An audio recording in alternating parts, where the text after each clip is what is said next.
Yo, yo, it's the power hour where the bruises eat. No finesse, no flukes, just backs that punish. Fantasy gold in the mud, let's eat. Yo, welcome to the power hour. Welcome back to another episode of the Fantasy Football Power Hour with always Muscles Ryan Mill. What's going on, Mus? Not a whole lot. What's happening tonight? All kinds of stuff after week 4 here, man. We had a good weekend, the Power Hour. You're in the rabbit, you're winning, you're in first, right? 10K? Yep, the $10 rabbit. I am in first. So that's cool. I entered twice. I wanted to enter more, but for some reason I just didn't get around to it. But yeah, one of my lineups is winning. I have yet to avoid, or I am avoiding the injury bug, so that's key. And it definitely takes skill to do that, but it's avoiding the injuries. And even for me, I'm right now, I'm 5th overall in Scott Fishbowl, so kind of the same thing. Like, you go in there with the strategy, of course, you do what you do. I mean, I guess I didn't really have a strategy. I just picked players that I liked and high upside players, but at the same time, I avoided Malik Neighbors. I avoided some of these big injuries like Tyreek Hill, of course, and they're big blows, and that's the luck factor of it too. So it definitely is always take into consideration. But we kicked a little more ass on Fast Draft Muscles. I was winning 1K in a Quick Six Super Slam DFS tournament. I ended up taking third because that went into overtime. So shout out to Fantasy Picasso. I know Johnny Tuma with Player Profiler, he did win, so it was cool to see him win.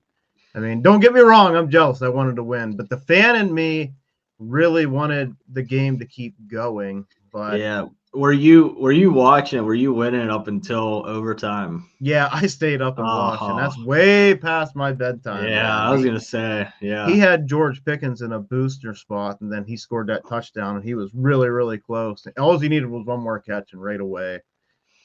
Jeez, that's what I think. I texted you. I was like, I'm going to bed, but text me because I know I'll get up in the middle of the night to, use the bathroom. Yeah, your exact words is, "Hey, when you win that 1K, just let me know." Yeah, well, I didn't.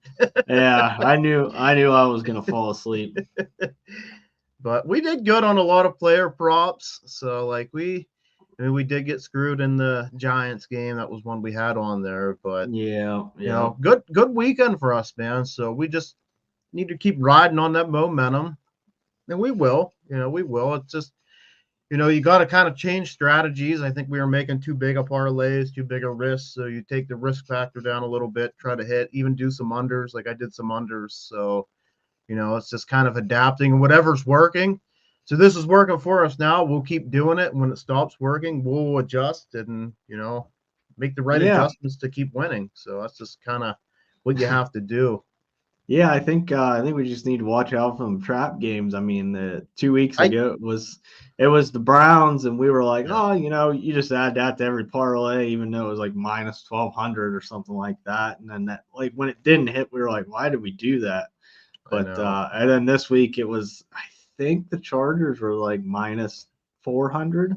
They were up there. I even told you, I'm like, this feels like a trap game. It feels like a trap game, but I didn't like a lot of the other games in the 1 o'clock because I kind of wanted to take that bankroll and move it up into the 4 o'clock games. Exactly. And I did the same thing, and I added that to a lot of parlays, and it just didn't hit. No, but overall, it was still good. We're not going to win on everything. I mean, I know one of the props, I had a B-Rob prop, missed it by 2 yards. Had a big, it was like plus 250. Brock Bowers missed 50 yards. He had 46. So, that would have been easily, two pretty big paydays there. But, again, just keep adjusting, man. So, let's kind of jump into dynasty mode. As much as we're degenerate gamblers here. We love our player props and everything. But we're going to switch gears. We're going to get into some dynasty musts and talk a little bit about last night's game with the Jets and Dolphins. So, of course, we have the Tyreek injury, dislocated knee.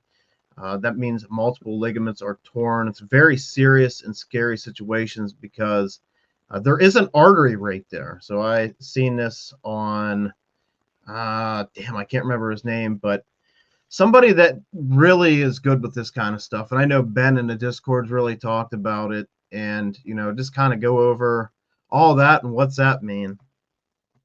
What's that? Tyreek Hill. Oh yeah.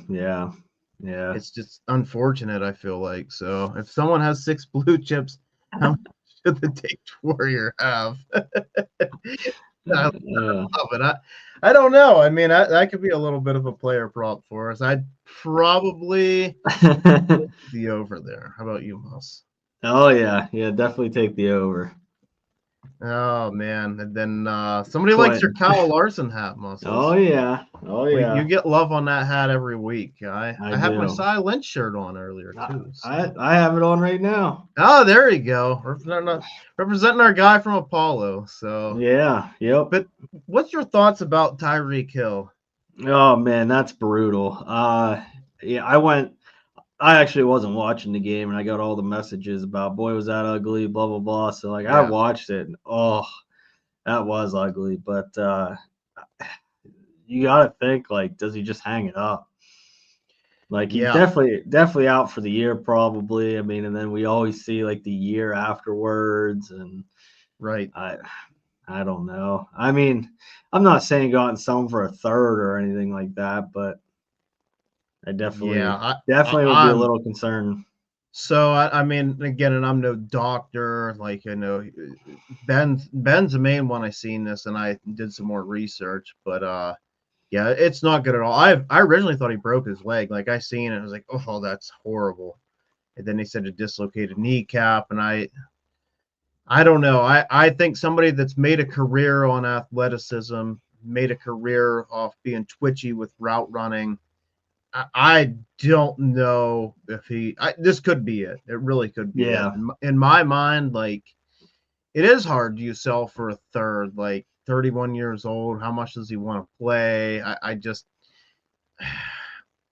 if you wanted to move for an upside guy, it feels dirty to say give Tyreek Hill up for a third, but yeah. I mean, what the hell? The dude from Seattle, the guy we were taking on the third round. I'm drawing a blank. Torrey Horton? No, the quarterback. I am drawing a major blank. Milroe. Yeah, Milroe. Like, I mean, I'd love to do that. Yeah, I mean that sounds dirty, but can we trade Tyreek for Milroe? Yeah. I wouldn't say Milton, just for that gamble. Just for that gamble. Yeah. Like, I feel like even that, you probably can't even get Woody Marks anymore. We'll talk about him later. But like Jalen Royals, maybe. I mean, if you think he ends up getting a role, like, I just, and it sounds horrible. Like, it really does. He's not hurting anything on your IR spot. I just, this definitely could be it. So just kind of something to be wary about if you have Tyreek Hill. I think I lean more just putting him out there, seeing what I can get. But if everybody, you got to see league to league. Because if everybody's opinion is like he's done, like no more Tyreek Hill, you're not going to get anything. Right. So just kind of maybe see what you can get. Then he might turn into kind of a buy and just hope that maybe he does come back. But it just depends on which way everybody goes. It seems like everybody's going more like this is it. Yeah. It really does. I mean, you might be able to like snipe Tyree for like a fifth or something, fourth, fifth. I'd be willing for that and just put him on your IR spot. Yep, put him in your IR and maybe take that gamble. Yeah. Now, how about who do you think steps up in this? We've seen Darren Waller with multiple touchdown game. Malik Washington, somebody that we really like coming out of UVA. Does he step up? And, what would you kind of be willing to do with that? Like, I'm not trading Tyreek Hill for Darren Waller. I don't care. I'm not on that train. But, I mean, would you trade him for, like, even Malik Washington straight up? Oh, man, that's I definitely want to get a plus, I think. I would like to. I don't know if you are. I don't know if you can. I can't do it straight up. Yeah, I know it's probably fair. I don't think I could do it. I know it sounds horrible. So Tachera asked, what's your guys' opinion on Darren Waller shares going forward in DFS and Dynasty or redraft? Are you buying or throwing him in parlays next week? For for Dynasty, if you can get him for like a fourth, which you're probably not, like I'm okay with that. Like he's probably a waiver wire guy. Like I'll definitely put some fab on him. Like I don't know, what do you think, Muffs? 25 to 50%? Yeah, I would say I'm more. I'd say probably actually 15 to 25. There's a lot of other guys. I was gonna say probably tops 25. Yeah, probably top. Yeah, I 25. mean, you got to think. How old is he? Like he's in his mid-30s. I mean, he was just rapping last year. I know. So like, is this like his last swan song? Like, I mean, if I'm a true blue contender, I mean, are you gonna shove Darren Waller in and like your tight end spot and feel comfortable about it? No. Like John, like let's last year Johnny Smith was on his tear, and like half the time I was like, I was scared to put him in because like he did have a few busts before, and that was Johnny Smith. I think Johnny Smith's in a lot better shape than Darren Waller is. I don't do too. I don't know. I mean, if it's best ball, I think I'm more interested. If it's a lineup, like I don't know. If I don't have anybody that's better than Darren Waller, you're probably not good. You're probably not good. Yeah. And like I said, this is probably Darren Waller's swan song, like last year. So and like I said, there's a lot of other guys that I feel like that are out there. Like I would rather put more fab on Isaiah Davis. Braylon Allen going to IR here. Like Isaiah Davis is somebody that like I kind of liked in the process. Don't love him. Like of course it's Breece Hall's game, but we see Braylon Allen get a lot of carries, and he's kind of like Braylon Allen, just smaller. Like he's a hard-nosed runner. He can catch the football. He can punch in for a touchdown. So he's going to have a role until Braylon Allen comes back. And then you got guys like Dylan Gabriel is going to get the start. So like super flex leagues, if more in redraft, like he's been drafted in Dynasty. Like I didn't see that. Is Gabriel getting the start? Yeah, he's getting the start. So this is something that like Joe Flacco's been horrible. So yeah, he has. Trying to kind of see, like I think I'd be more interested again. Dynasty Isaiah Bond's probably picked up, but like redraft leagues, like I'd rather take the gamble on Bond. He had a 53% snap share. Yeah. So like I just feel like there's a little bit more upside there. Like the Jets are really, really bad. So I feel like this is probably more of a fraud than a fact for me. Oh, yeah. I'm right there with you. But yeah, on the Jets side of the ball, man, 13 penalties, over 100 yards of penalty yards. Aaron Glenn said weeks ago, this isn't going to be like the old Jets, but Muscles, I have news. This is in fact the old Jets. I mean, just kind of like the whole penalty problems and the whole like culture. Just Aaron Glenn just looked like he didn't even want to be out there anymore. Like if you watched any of that game, he just looked disconnected. And and this is nothing like, I like Aaron Glenn as a person. I just don't know about a coach. Right. And he was an okay defensive coordinator. I feel like I even feel like he as a defensive coordinator, it was just But loved him as a player. Just, I don't know. How do you feel about the Jets, Muscles, and everything going forwards? Because, like, we were kind of like, okay, Justin Fields looked good week one. They were getting Garrett Wilson the ball. Garrett Wilson, if you look at the box score, looks big. But towards the end of the game, got the touchdown. So he didn't even have over 50 yards at the end of the game and ended up with 97.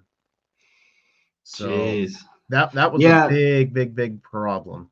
Yeah, that was a game I didn't get a chance to watch a whole lot of. I watched it until the Broncos game came on, and then I fell asleep. But from what I watched, it was like you said, it was a lot of penalties.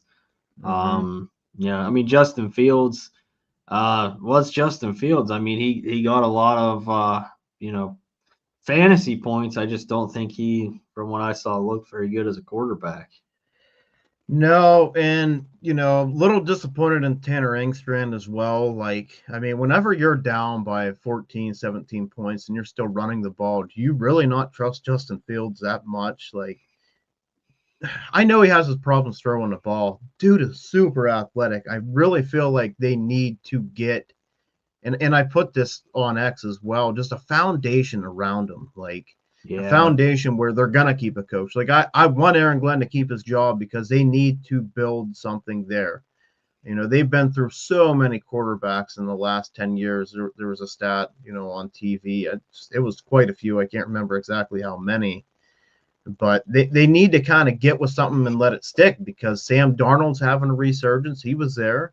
Geno Smith was there having a resurgence. So, like, give these guys a little bit of time. We knew Justin Fields was kind of a project. We're really hoping it would work out. And I'm kind of just leaning on the fence with it right now. I mean, fantasy-wise, he's going to be fine. But it's just, again, is he going to have the job going forward? Is Aaron Glenn going to keep his job? A lot of question marks there. I'm glad they finally got Mason Taylor involved. That was a guy that we were kind of higher on, and it looked like, you know, he had 6 catches or 5 catches. So Mason Taylor looked pretty damn good in my opinion. He did. Yeah. They really need somebody else to step up though, because he is a rookie, he is a tight end. They need a receiver to step up or bring somebody in, because whenever they're bracketing Garrett Wilson, double covering him, and Justin Fields doesn't want to throw the ball, because I don't know if they're scared and they're like, hey, you know, don't throw it to him whenever he's double covered. You got to throw it up. That's how he got the touchdown. Right. Garrett Wilson's a tremendous receiver. Like, talent-wise, man, top 5 possibly, talent-wise. Like, no, I agree. I agree. So talented. So, like, it's got to kind of, you know, again, it's the whole training wheels thing whenever you're down by that kind of points. And I know they were gashing the Dolphins on run play after run play, but, like, the clock does run out, and that's kind of what happened. So, yeah, it's a damn shame. Garrett Wilson's stuck in New York. I'd love to see him on a team with a comfortable coaching staff and a comfortable quarterback. And going back to the penalties, that's kind of another problem to me, Muscles. Like, whenever all these penalties are happening, when you're a bad team and a losing team, you don't get calls. Like, you don't. Oh, yeah. The refs missed multiple calls. There was one, the lineman's helmet came flying off and no penalty. Justin Fields got hit 5 yards out of bounds, no penalty. So, like, you just don't get the calls that other teams do whenever you're a losing team. It's always been that way, but just kind of another culture thing that they're going to have to really kind of, you know, take away from that. So let's talk a little bit about that crazy Sunday night game that went into overtime. And Muscles, I kind of want to get your thoughts on, should there be ties in the NFL, and just kind of how the NFL overtime works? I definitely like the way it is now that both teams kind of get a chance. It's better than the field goal. Like, yeah, it's better than just the field goal and it's over. I do like that. I don't think games should end in a tie. I think they should somehow, some way determine it. I mean, what that is, I don't have an idea on the top of my head. But yeah, it definitely shouldn't. I mean, whatever, it is what it is. I'm not gonna like get all upset over it. But it was a damn good game. It was. From what I watched. I didn't. Once again, I was past my bedtime. I didn't stay up and watch the whole thing. But from what I watched, that was a good game.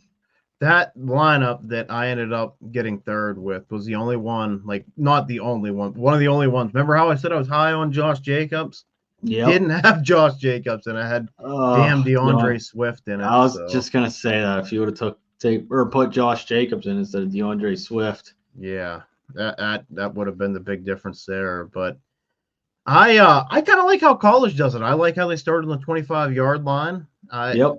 I kind of think, like, you know, getting your 4 opportunities to, I believe, you know, obviously a touchdown 6, a field goal is 3, or I think a field goal is 1, and then a 2-point conversion is 2. So you kind of, like, you know, mess around with that. But I like how college does it. I don't like the whole tie thing. Like, I mean, obviously for me in that game, it worked out a little bit better than what it would have been if they kept going. But yeah, I just, what's a tie? Like, you know what I mean? I know. It just throws everything off at the end of the year. It does. It does. You know, I don't. Yeah, it's not a loss. It's not a win. Like what is it? I don't. It's like they didn't even play. Yeah, I know. Basically, they scored as they didn't even play. So yeah, I'm kind of like on that fence of, or if you want to make it like an overtime like that, but I don't know if it'd be enough time. Like, could you do 6 minutes of regular football where each team gets to drive up and down the field once, and then kind of go I through. I know it would never happen, but like you could take like the shootout type thing like they do in hockey and like do like the team's Uh, like okay, so let's put on one side of the field we'll have Dak and George Pickens and then their top corner and they start at the 20 and you got to score a touchdown. One play. One play. You have to yeah. beat that. And then on the other side of the field, like so like after Dak throws the ball, we find out if they're good or not. On the other side, they say, okay, go. And then on the other side, it would be Jordan Love, whoever their top receiver is versus their number one corner. And it's like they have to score. Muscles, And that's then creative. it's like you got four chances, however many out of 4 or 5, like just. But it would never happen. But it would be Right. kind of like the shootout thing in hockey, where Or shootouts with your field goal kickers.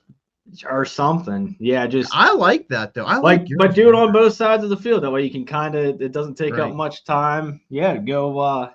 Yeah, start at the 15-yard line and go, okay, you guys each kick a field goal. Boom, you guys made it. Now you guys go to the 20. Boom, both kick it. You guys And I made kind it. Now go to the 25.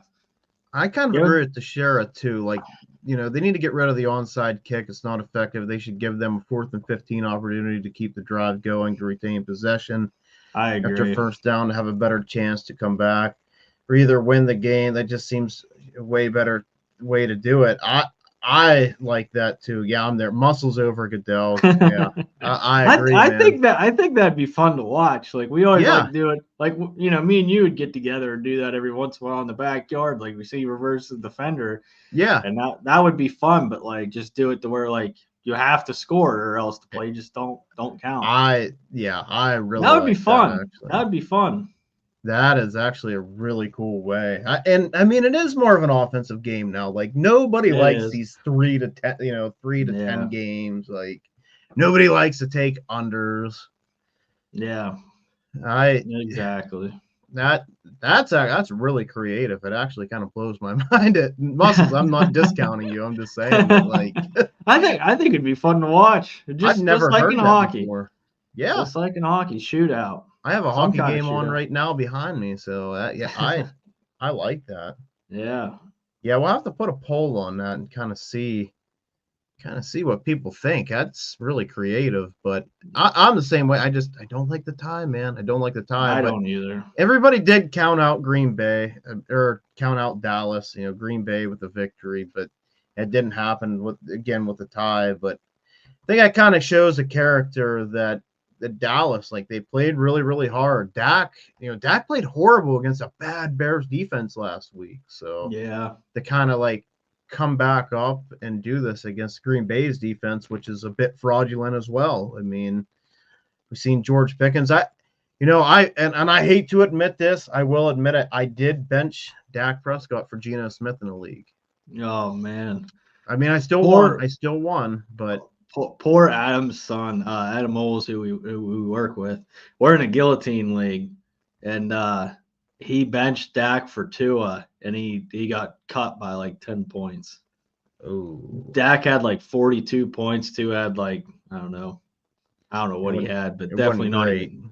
No, it wasn't great. Yeah. Yeah, If he would have started, that's if he would rough. have started Dak, he would have moved on to the next week. But And honestly, my reasoning behind it is without CeeDee Lamb, they did not look good against the Bears. So I was just like, are they going to lock up George Pickens and somebody else has to step up? But, I do think the Cowboys offense, everybody stepped up. Javonte looked good once again. yeah, And Ferguson's still doing his thing. I mean, even Kevontae Turpin getting him in open space, like super fast, super shifty. Ryan Flournoy, he caught a couple passes. So, yeah, it's just kind of good to see Dallas bounce back just for their own sake. But both defenses were absolutely horrible. Let's talk Yeah. about this upset real quick. The Giants and Chargers. So Jackson Dart obviously gets his first start. Went 13 for 20, 111 yards and a touchdown, then 10 for 54 on the ground. So how do we feel about Jackson Dart going forward, especially without star receiver and Malik Neighbors? I mean, he was definitely getting it done on the ground. He didn't. I don't. if he finished with 200 yards, I don't think it was much over 200 yards passing. No, I know 111. Oh, is that all he had? Yeah, I only had 111. Yeah, that's what I thought. It was like it. Yeah, it wasn't much through the air. So, but I'm definitely rooting for him. I mean, how fun of a guy is he to watch? You know, posting Justin Herbert's girlfriend on Instagram saying game day, and I saw an interview like I think it was the week of or something like that. Somebody asked him like on the street, they're like, "Who's your celebrity crush?" And he was like, Madison Bear or Beer, whatever the hell her name is. I'm like, oh man, like this dude's like, you know how we like to stir the pot. I mean, this guy's just, I don't know. I'm rooting for him. He definitely seems like he's fun. Yeah, he definitely is fun. Who's your celebrity crush, Moss? Tashara wants to know. It's got to be Taylor Swift. Mine is going to be Dwayne The Rock Johnson. No, yeah, T Swift's up there, man. Travis Kelce's one lucky dude. I've always kind of liked the girl from King of Queens, Leah Remy. Oh, yeah. I don't know, a little 13-year-old me coming home from school watching King of Queens. Made a lot of bathroom breaks. I like it. But yeah, so I think for me, with Jackson Dart, let's rank Jackson Dart appropriately, because like same time I don't want to take too much away from him, because yes, he only had a little over 100, but seeing what he did on the ground, and this was against an undefeated Chargers team. So we just thought like, hey, they might go to town on Jackson Dart, it might be really bad. He's posting them pictures and everything out. So like, are they really going to try to give it to him? But they didn't. Right now on KTC, he is quarterback 14. That seems a little high to me. Jeez, that's real high. So let me ask you a couple here, Muscles. Jackson Dart or CJ Stroud? Still give me Stroud. I don't think he's there yet. Jackson Dart or Jared Goff? Still give me Goff. Jackson Dart or Cam Ward? Yeah, I think you still got to go Cam Ward. Jackson Dart or Kyler Murray? Still Kyler Murray. Wow, is he above these guys? He's above every single one of them. Oh, my God. Jackson Dart, J.J. McCarthy? I think still give me JJ for now. It could change, but it could change. I'm there too. Jackson Dart or Dak Prescott? Still give me Dak. Me too. And then Jackson Dart, Michael Penix. I think that's where it's for me. Yeah. I think give me Jackson Dart. We have him. So we probably have him right around quarterback. 20? Yeah. Yeah, quarterback 21, 22. I mean, that was a great win. I think that was a great NFL performance. It's just not a good fantasy performance. Yeah. So until he starts putting up fantasy performances, I think that's fair.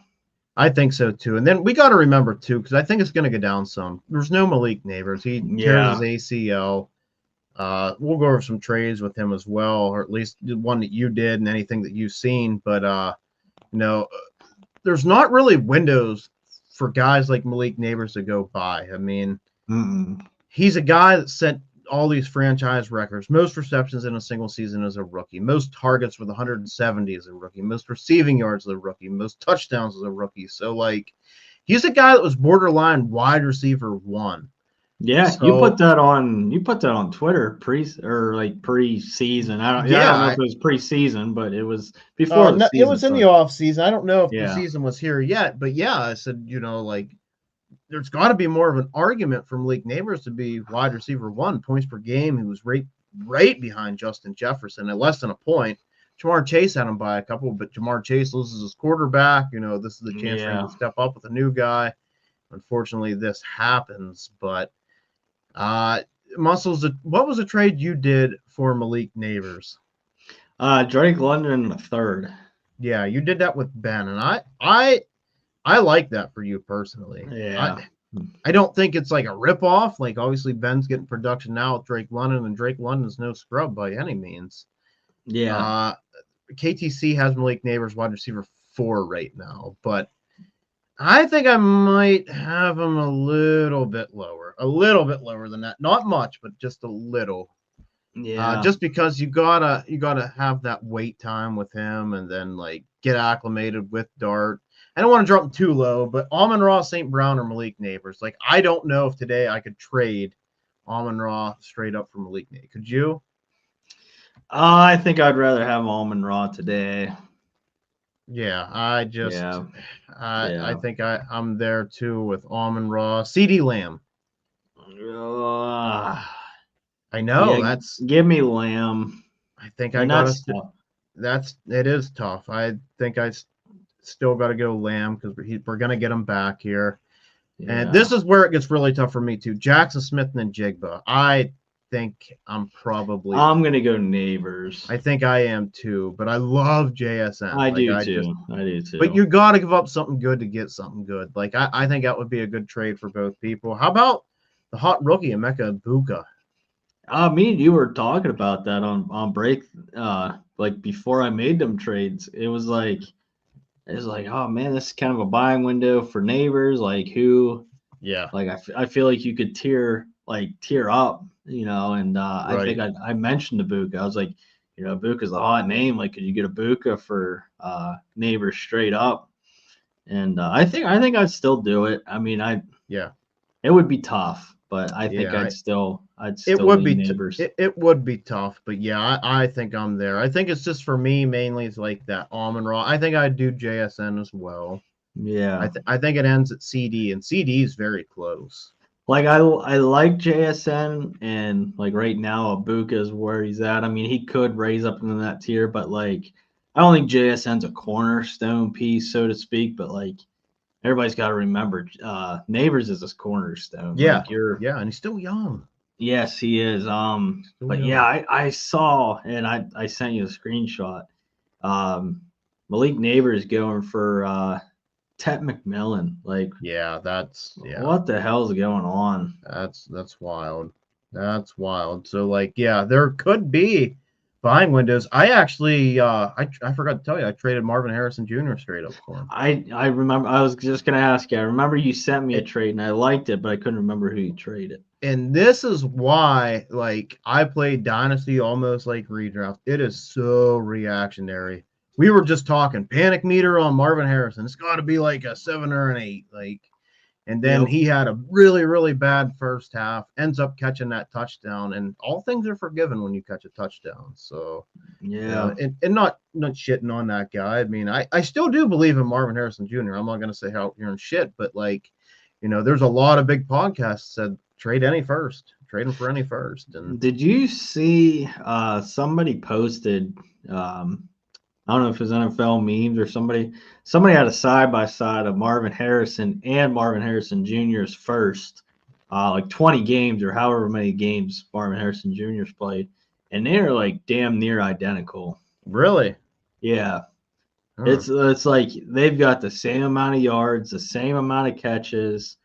I did not see that. If I stumble upon it, I'll send it to you. But it is interesting. Like, it's basically like, I guess Marvin Harrison was a slow start into the NFL too. And that's something we got to remember. There's a lot of guys that kind of started off slow. Not everybody's Justin Jefferson. We've been very spoiled with Jamar Chase, Jefferson. And I think, guys, when I get scared, I really like Emeka Ibuka. He was my wide receiver 2. I had Travis Hunter, wide receiver 1, you know, off of tape. Tet was 3, but he's very, very talented, but I don't think he's, like you said, a quote unquote cornerstone. I don't. And, you know, and it gets scary to say that because I didn't think nobody did. Amon-Ra St. Brown would be, but he is. Mm-hmm. But Amon-Ra St. Brown and Puka Nacua, who we're going to talk about here very soon too, just are dogs, dude. Dogs. Yeah. And you're not trading Puka for him. I know this is going to be hard to see. Shit, yeah, I'll just read it. Never mind. Marvin Harrison, 1,062 yards and 9 touchdowns through his first 21 games. So that's old man Harrison. Yep. 1,062 yards, 9 touchdowns. Marvin Harrison Jr., 1,093 yards and 10 touchdowns. So he's got exactly 29 more, or no, 31 more yards and 1 touchdown than his dad did through his first 21 games. The only thing I would say with that it just depends time wise. They ran the ball a little bit more. Yeah. You know what I mean? But at the same time, though, like it was a slower start. Like it was a slower start. So like we need to be patient. We need to be patient with him. Like he's not over. I just think Marvin Harrison something needs to click. You know what I Oh, mean? yeah. That game was terrible. It Like was you, absolutely terrible, dude. Like he dropping balls, not finishing routes. Like not him and Kyler weren't on the same page. But I think Marvin Harrison's struggling a little bit, like inside, like because I think his expectations, like we said with him and Caleb, like it's up here, and Yeah. they're not like at the bare bottom, like they're not shit, they're just mid, you know. So like I just think like he felt like he's disappointing people, and your dad's an ex-NFL player, like Yeah. you know. Then you got the media on your back, like these guys are human, they're kids. I mean, they're basically kids. And, Yeah. you know, I didn't really give a shit what people thought about me till I was in my, you know, late 20s, early 30s. Like these guys are, Right. these guys are like teenage and 21 years old. Like, you know, It is crazy to see like how many, like just in the past couple of years, like quote unquote can't miss prospects, and none of them have really panned out. I mean, CEH, you know, I remember when we were all trade 3 first-round picks for Clyde Edwards-Helaire, That's and like then it was saying Baltimore to Harry Potter people. Like it's like a forbidden name. and then it was Trevor Lawrence. He was going to be the next big thing, and then Yeah. Caleb Williams, and then Marvin Harrison Jr. and Yeah. yeah. Teixeira asked too, like, how do we feel about these injuries for Neighbors? Was it because MetLife, you know, turf is historically bad? You know, and I don't know much about some of these injuries, but what I do know is that I feel like when an ACL is gonna happen, like it's gonna happen eventually. Like, Yeah. so my buddy played football forever, and you know, has played a long time, and he was doing a drill and wasn't running hard or anything, and just turned himself just right, and snap, it went. So yeah, I mean, no, we work out together, like we squat all the time, we do shit like that all the time, and it was off doing something where he just turned the right way and it snapped. It happened that easy. So yeah, I I did see the stat where like MetLife has claimed like all these injuries. I mean, I don't know much about. Or no, Odell tore his with the Rams and the Browns. He didn't tear his with the Giants, I believe. I think it was with the Browns. So I think his was 2020, wasn't it? I think so. I think so. I think he would have been with the. Wasn't that in the Super Bowl he tore it?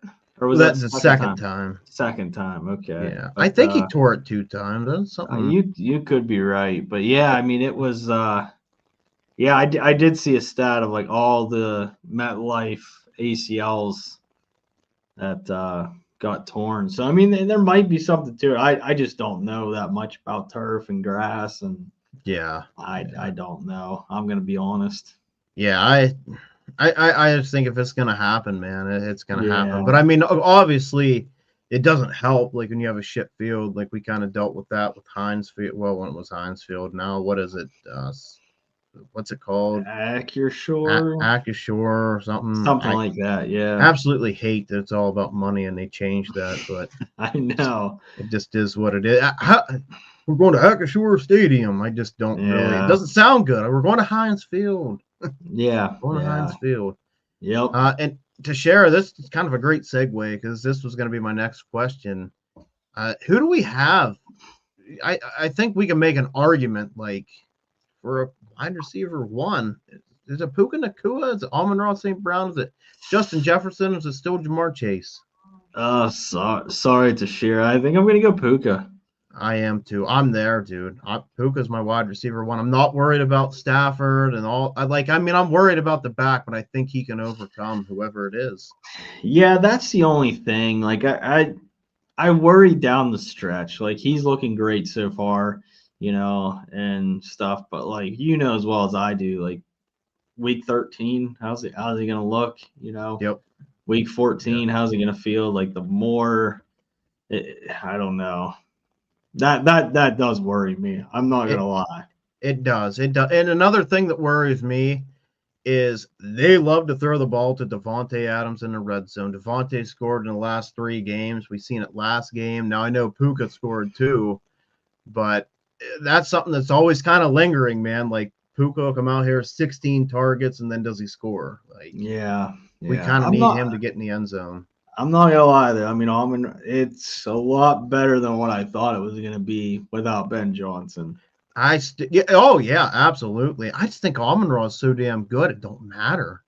Right. And I'm not taking away anything from the Detroit coaching staff because they're running the ball all right. Like everything's going okay. Like defense is doing good.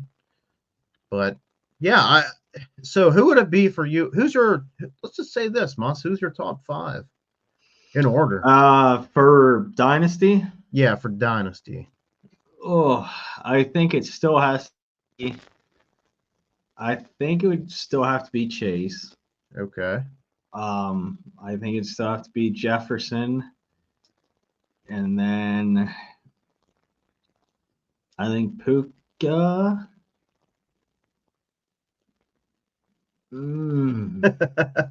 Amon-Ra Neighbors. Amon-Ra Neighbors. Okay. I think mine's Chase. Man. Yeah. That is tough. That's tough. It is. I want to put Puka too, but I just don't. I don't know. Amon-Ra, Puka, Jefferson, Chase, JSN. Oh, wow. Okay. Wow. I don't hate it. No. I think for me it's gonna be Chase, Jefferson, Puka, Amon-Ra Neighbors. So right? we're the same. We're both Chase sexuals. Yeah, we are. If that's what we call it, yes, we are. That's a Chase Elliott joke. That all the Chase Elliott fans say they're Chase sexuals. Which he ended up winning this week, Muscles. Yeah, he did. Kind of a wild ending to that race. But before we get out of here, let's talk about these rookie running backs real quick. Ashton Jeanty. So we said last week, if anything, we're buying Jeanty. Like the panic meter was not high for us. Now, this was a smash matchup for him. We needed him to prove himself, and he absolutely did. He went 21 for 144 and a touchdown, caught 2 passes for 17 yards and 2 more touchdowns. He had 129 yards after contact, 9 missed tackles forced. He averaged 6.9 yards per carry. Now, Colton Miller did suffer a high ankle sprain. Looks like he's going to go to the short-term IR. Ashton Jeanty, man, he was my running back 3 and remains as my running back 3. How do you feel about Jeanty? Yeah, I mean, we said that was a coming out party for Jeanty, and that should be, we had him. I think you had him in your fast draft, didn't you? That you won. Yeah, he was. You have my 1.75 guy. Yep, we were talking about that. We're like, if there was an Ashton Jeanty coming out party, it's gonna be this week, and boy, were you right. I mean, the door to buy him is now closed. Yep, it definitely closed. I've been trying to trade. I have Barkley in a couple leagues, trying to trade Barkley straight up, straight up before this happened. And it didn't happen then, and it's definitely not happening now. So. Damn. He's like you said, he's going to be really, really hard to buy. I'm not gonna lie. If you had offered me that before this, I would have thought about it. Yeah, I did. Yeah, I would have threw in anything. It just got declined. Yeah, but now forget it. I think something that people, and not saying this person did or not necessarily anybody. Something that I've learned, and if you want to be successful in fantasy, dynasty, DFS, anything, you got to take stands, and you can't be afraid to let people say that you're an idiot. Why'd you do that? 100%. Your draft looks bad. That was a bad trade. Because let me tell you something. When I went to the Scott Fish Bowl, everybody was super, super nice. Yeah. But I didn't get a lot of that was a good pick, man. That was a good pick. I didn't get a lot of that. You know what I mean? So like, and I'm okay with that. Like, that didn't upset me whatsoever because I feel like whenever I set something and somebody's like, "Oh yeah, that's a good that's a good pick." It's not always that way, man. Like, especially whenever you come out of a draft, like you're taking gambles. Like, Oh yeah. you got to decide on people. Like, you know how I got up there a couple years ago was Alvin Kamara. Is he going to get suspended when he did that whole ordeal? You know, got the discount on Kamara. I took that risk and it ended up working out. Kind of same thing with Rashee Rice. Took that risk a little bit this year. Obviously suspended to 6 games, but we took it last year as well where we thought he was going to miss time. Didn't miss time. So yeah. you got to kind of take them gambles, take them stances in DFS. It didn't necessarily work, but I told you, hey, I'm fading Christian McCaffrey. I had no Christian McCaffrey. He ended up playing pretty well. Was actually in that lineup that won, but take stances and don't look back, man. Last year in that draft night out at the Expo, man, they were laughing at my team, and I don't know why. Like every time I make a pick, they just like mock it. Like I remember that couple. I forget who they're from. I'll never listen to them because they were ignorant. But anyway, yeah, I got the ring downstairs. There you go. Yeah, I remember you said they were being really, really ignorant, and that's not cool either. Like, there's no reason. Hey, I like to talk shit as much as the next person. Oh like, yeah. I'm not gonna be like, you know, whatever. You won, so yeah, I won. Great point to share it too. I don't know about cream of the crop. We appreciate it. We did a DFS show a while ago. It's just our schedule, and absolutely love it as well. But talking about DFS, guys, if you're not on Fast Draft, go over to the Fast Draft app. Use a promo code POWER. They will match you up to $50 if you're a first-time depositor. A lot of fun contests, man. Like, you kind of got to get used to them. You got to get in there, work your way around.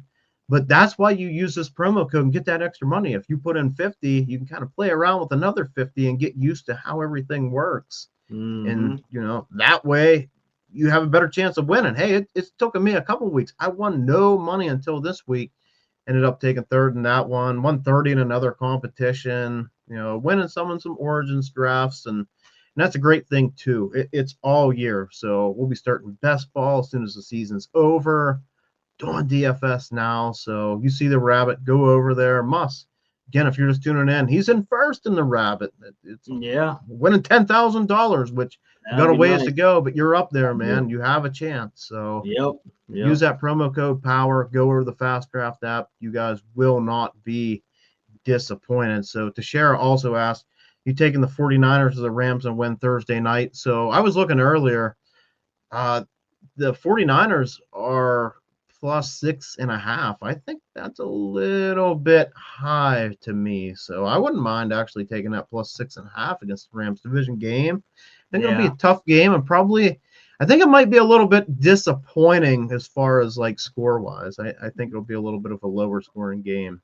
I do too. I think I'd take the Rams. I think if I had to place a money line bet. But money line Rams, but I don't mind the 6.5. I think that's kind of high. Yeah, I agree.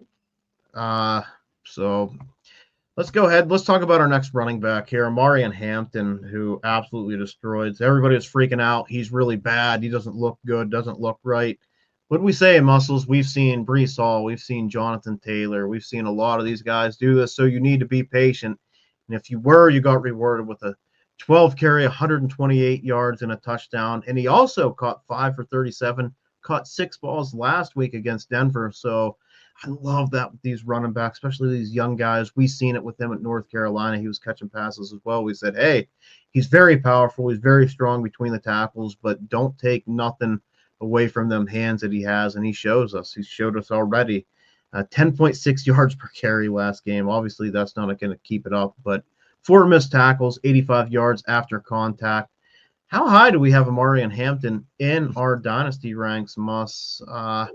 Where do you think you have Omarion Hampton here? We'll do a little bit of would you rather with him. Real quick, I do got a victory lap. Do you remember that draft we were in for Fast Draft? And we were both in the same one, and I was like, I was on the clock and I'm like, this feels so dirty. I was like, You but took I him over don't- Henry, I took him over Derrick Henry, and I was like, boy, does that feel dirty. But and boy, my ass took Derrick Henry. I smiled away. I was right behind you. I was like, I'll take Derrick Henry. Great pick. I got Great lucky pick. there. I didn't think that was gonna pan out. But yeah, Hampton, where's he at in keep trade cut? Okay, keep trade cut has him at running back 7. So Okay. would you rather have Amarian Hampton or Bucky Irving? You know, Bucky also banged up too. He's getting evaluated, so we'll kind of see what's up with Yeah. Bucky. I I don't mean, it is know. dynasty. It is dynasty. I think I might take Hampton. I think I'm going to take Hampton as well. Yeah, and that seems dirty. How about this one? Amarian Hampton or Saquon Barkley? Oh boy. I'm there, Muscles. I'm taking Hampton. Oh yeah. I'm taking. Yeah, I'm I'm there. taking Hampton. You there? Yeah, I'm there. So they have him at 7. We have him at 5 compared to that. Well, I mean, at least my. unless you have him, I have him above Achan personally. I have him above Yeah, I do James too. Cook. Yep. I know you're higher on James Cook. You still ahead of him Yeah. on James. Yeah, I think I got a Hampton above James Cook right now. Now, how about Jonathan Taylor at running back 4? No, I think I'm gonna. I know. See, that's tough because I feel like Taylor's just got the age. That's basically it. I think I'd stay Hampton, and that. But I mean, if you're in win now, I definitely would take Taylor. At the same time, though, I mean, Hampton's getting a big workload. He is. He's getting a big workload, so I don't mind taking Hampton there. I'm kind of fine either way. I think I'm going to take. Yeah, I think I'm going to take Hampton there. So I think it would be Genty 3, Hampton 4 for me. Okay. And I love Jonathan. I love a young running back in an offense that I know Rashawn Slater's coming back next year. Kind of sucks, but it is next year. They have How's Joe Alt. How is he? Is he back? Is he healthy? Who's that? Joe Alt. Because I remember I do not know. I think he's out for a little bit. I have to look. That's something I kind of forgot about. So I just said his name. I was like, he's out. Yeah. So I mean, it didn't really. Not the Joe Alt, but but it didn't really seem to matter. Like it seemed like Hampton was still gashing him. Yeah. Not that it doesn't matter. We all know Joe Alt's one of the best tackles in the league, but yeah, and Slater. So like he's going to be getting them guys back. He's going to be, getting these reps and just keep getting better. I think Hampton's at 4 for me. I hate to overreact on these rookies, but I love what I see. I love that they're using them in the pass game. So I'm there. Let's talk about our next back here, and then to share, we'll put them how we feel 1 through 5 here too at the end. Quinshon Judkins. So another very strong performance for Judkins. 21 for 82 and a touchdown, 4 for 33 receiving. And this is a tough matchup. Yeah. So he's definitely the guy here. He's getting the big workload between the tackles, and Dylan Gabriel getting this start against Minnesota. Unfortunately, the Detroit game, they are good against the run, and then like when it gets out of hand, game scripts, so it kind of sucks for Judkins in that perspective. But how do you feel about Judkins, Moss? Yeah, I mean, he is looking like the running back we watched on tape. I mean, we were both pretty high on Judkins, and he looks like he's performing. The Browns just seem like they're keeping the games close enough. Like their defense, like I know we were kind of talking about this. Like their defense might be legit. Like, and it seems like they're keeping the offense in games just enough to where Judkins is still getting a workload. Like I know that's what our concern was, and your concern was if the games get too out of hand. Yeah, if the games get too out of hand, they're going to be slinging the ball and not running it. But yeah, so far so good for Judkins. Absolutely, and that was kind of the knock on him. Can he catch passes? And he can. He's showing us. Yeah. 4 catches. Yep. We didn't think he could. We just thought Dylan Sampson was better. I thought Dylan Sampson was a better pass catcher, but at the same time, whenever you do that, you are kind of telling them, okay, we're passing the ball, right? Like, Yeah. when you're putting a guy like that out there. I think Dylan Sampson's still a fine handcuff, but that's what he is. He's not gonna. It's gonna be the Quinton Judkins show, and I'm pretty high on Judkins. On KTC's running back 10, so he's came up, and I think that's right where I have him. James Cook's ahead of him. I would argue putting him above Achane. Achane, I'm a little bit lower on. He's running back 8. It's close. Running back 8. Who's around him? So Devon 8, Judkins or James Cook? Oh man, I just love James. I think I'd still have James Cook over him. I think I would too. Judkins or Devon Achane? Definitely Judkins. Yeah, I think I'd have Judkins there too. And then we have Hampton, Bucky Irving, Saquon, which probably not there. No. But yeah, so I probably have him above Achane and very close with Cook, but I think I still lean Cook there too. Yeah, that's fair. Let's talk about TreVeyon Henderson. So somebody who's just, I don't want to say disappointing, just not really getting the snap share. So 7 for 32, did get in the end zone, catches 2 for 14, averaging 4.5 yards per carry, but still only a 31% snap share. Yeah, that's did they run Stevenson? Yeah, they just kind of 3-way rotation. Antonio Gibson scored a touchdown. Like, man, it's frustrating. We kind of said this going into the year that like Henderson might be like, a slow burner. Yep. Kind of. So I mean, I guess this is what we expected. I mean, I didn't. I expected. I just figured they'd ramp him a little more. I did too. I mean, seeing it live now, I'm kind of disappointed, but like, this is kind of what I expected. But yeah, I agree with you. It's just. I think I expected, but I didn't expect him to use Antonio Gibson. I know. You know what I mean? I don't get that. Yeah, I just didn't expect the whole Gibson thing, but we need to be patient with him, and I'm still in on him. I think TreVeyon's an absolutely amazing talent. And we'll just mention RJ Harvey real quick. So 14 for 58, 4 for 40 and a touchdown, 41% snap share, 4.1 yards per carry. Thought Harvey looked really good. I know it's a great matchup, but he looked more comfortable. He's forcing missed tackles. He's that shifty Harvey that we really like to see. So what with your Broncos muscles, how do you feel about RJ Harvey? Yeah, I'm glad he finally got off the Sean Payton rookie, what do you want to say, like shit list or whatever. Like, yeah, it just seems like Sean Payton and these rookies, like you have to earn his trust and everything. Like he's just real old school. So yep. After the first couple weeks, I was like, wow, this will be, Harvey will just be a forgotten man for the whole year. But yeah, I mean, that was great to see. I honestly was surprised when I woke up and the next day and saw all the, Harvey stats because I didn't expect it. But yeah, good for him. I hope it definitely continues. I think it will. I just like to see him look more comfortable, and we're gonna still see a lot of J.K. Dobbins, and I'm fine with that. I think they're both good backs to have. Yeah, I mean, we really made a stance to go out and get J.K. Dobbins and draft an extra running back. Yep.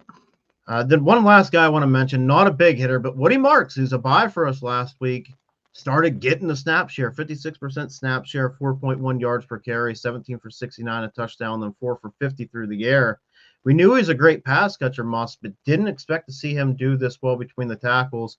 Again, a nice matchup, but steps up as a rookie and does his thing. So how do you feel about Woody Marks? I mean, he's got to be in that probably second plus territory now. Yeah. Get him and kind of unattainable. Window. I don't want to say unattainable, but like I definitely don't want to give a first for Woody Marks. Mm-hmm. But like if you want to get creative and trade an older player and a little plus for him, okay, do that. Like can you give Keenan Allen in a second? I'd be fine with that. Yeah, definitely a nice call with the buy. That was a nice coming out party for Woody Marks. Yeah, it definitely was. And It's just good to see him. Good to see him get between the tackles. We'll see if they can continue with that with Woody Marks. But I've seen him get thrown on the trade block in a lot of places. And Yeah, and I don't saw be afraid that. to go up a second for him. I think that's fine. I saw that notification that Joe Mixon doesn't have a timetable. I just think Joe Mixon's done. So I do too. We talked about that. We heard nothing from Joe Mixon, and nothing sometimes is bad news. And now we Yeah. finally heard. And yeah, no I don't know. timetable. No time. It was like a weird. Yeah, Yeah. no timetable for his return. So My thing with Woody Marks is if all's in front of him's a broken Nick Chubb, which again love Nick Chubb, but that's not a lot of competition to beat. Again, good matchup, but will provide in the pass catching. And would you still like we said you could have got him for probably a third, 2/3? We've seen that trade done. Would you still be willing to give up a late second for him? yeah, I would. I would too. And I don't know if that gets it done again. They might have to get a little creative, but yeah.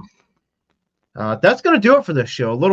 Just want to give a little update on these running backs. I know we've all been a little disappointed. If you drafted Ashton Genty, if you drafted Amarian Hampton, RJ Harvey, you were a little bit worried. I mean, the only one that really didn't put up big numbers was Caleb Johnson. Another disappointing day. We've seen Kenneth Gainwell, 2-touchdown game, but panic meter on Caleb's got to be a little bit higher now. I thought for sure he's going to get more work, but didn't. So something's going on there. The good thing, bye weeks start this week. So now we know we're getting into the heart of football season. I know as soon as bye weeks start, it's like, you're in the juicy part of the season. This is where the good teams that have the depth kind of, persevere, and the shitty teams that have no depth, that are frauds, Like we were talking about, I have a couple teams that are 4-0, and I'm 9th in scoring. Like it's just I'm getting lucky. So